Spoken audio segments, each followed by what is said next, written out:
All right, so AP Calculus, AB. We are talking about in our Calculus 30L, actually, this is Calculus 30L stuff.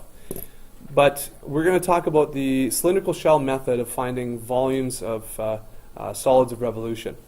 Now, we did this question in a former lesson. You can find the video there. We did this the washer method, but actually we determined that this is actually quite complicated using the washer method. And just to briefly explain sort of how that went, what we had to do was we had to separate this into three regions. One here, two here, and then this one being the third one. And in order to make the washers, well, this actually was the disk method, right? Do you remember that? Because there's no hole in it. So we had to do this disk method and find out what this volume was as this was rotated around the axis. Then from here, the second part, what we had to do was the washer method, and we had to find then this washer, and we had to kind of find all of the washers that would stack from here, from y equals 2 to y equals 3, and what that volume entailed, because we did have a gap in there. And then after that, we had to do a third piece, which was this right here, and the washers here started, from here, from 3 and went to 5, where these washers got really thin right from here. So those washers got pretty thin as they moved up to the very top, where there would be basically no width for the washer at all. So that's how we had to do that. Split into three sections and do the washer method. Now, the cylindrical shell method simplifies this quite a bit, because instead of doing washers, watch how we're envisioning this now. And again, so we're rotating this about the y-axis right here. And so the first cylinder, little tiny cylinder, would be like virtually, no width at all here. And then as we move out, we have cylinders that become a little bit wider here, right? There's another one. And then as we move up, this cylinder, the cylindrical shell, it's wider yet, and it comes down to here. And so again, my drawings are not very good, but if you add up all of these now cylinders, and that one goes to about there, if you add up all of those cylinders and stack them around each other, then you get the entire volume.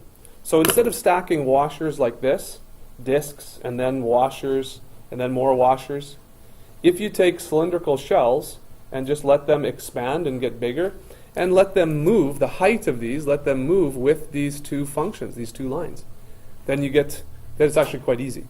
So let's take a look at how to do the shell method. So I've kind of given you those drawings, and I'll take some of those away now.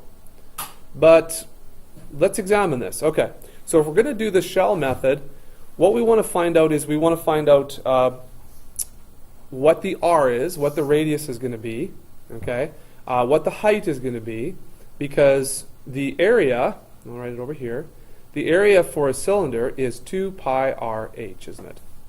Okay, so we're revolving it around the y-axis. The radius is going to go from sort of this center piece, and it's going to go out to here, right? That's what the radius is going to be. Small radius here, a little bit larger, quite a bit larger, and so on until we get up to here.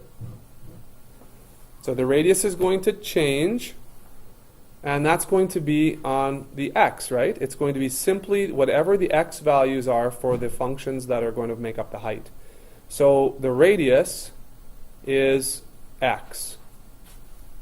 Okay? So the volume actually can be set up initially like this. The integral from the lower limit of integration to the upper, which we'll talk about that in a second, but this is the important part, 2 pi r h, right? And that is with respect to, what's the little width of these shells? It's going to be a little differential of x. So here's the width of the outside shell there, like this, really small. And so that's going to be dx. So 2 pi is just a regular old number. So this volume is going to be 2 pi times the integral of r, and we said the radius is actually just going to be whatever that measure of, up here, whatever that measure of x is. So 2 pi, this is going to be x. And the height of the cylinders, if you notice, are simply going to be the difference between the two functions at whatever x value we choose. You see that? So the height for the cylinder is actually going to stay pretty much the same here. The height is going to stay the same, but the cylinder is going to get bigger. And so that the height is going to be this upper function, which is y equals x plus 2, minus the lower function, which is y equals x. Is this looking okay so far for you guys? X plus 2 minus the lower function of x. So that's going to be the height here. Everyone see that? And then dx. So what are the limits of integration? Okay, so this is how you set up the cylindrical shell method, 2 pi r h. What's your r? What's your h? And what is going to be what are the limits of integration going to be here? So we're going to go from what to what? Any ideas? Sorry? 0 to 5. Okay, so you're looking at the y here, are you? Are you looking at the y? Okay. So again, remember the height is not changing. The height is staying the same. The cylinders are just basically moving up. And so really we want to take into account everything sort of from here this way until wherever our end is. And we're going to end at x equals 3. Okay? So the limits of integration here are going to go from r equals 0 all the way to r equals 3. So yeah, this will be 0 to 3 there. That makes sense? And that is the tricky part. Is it 0 to 5? Is it 2 to 5? Where do you go to, right? But in this case, yeah, you want that to extend out in the x direction as well. Okay.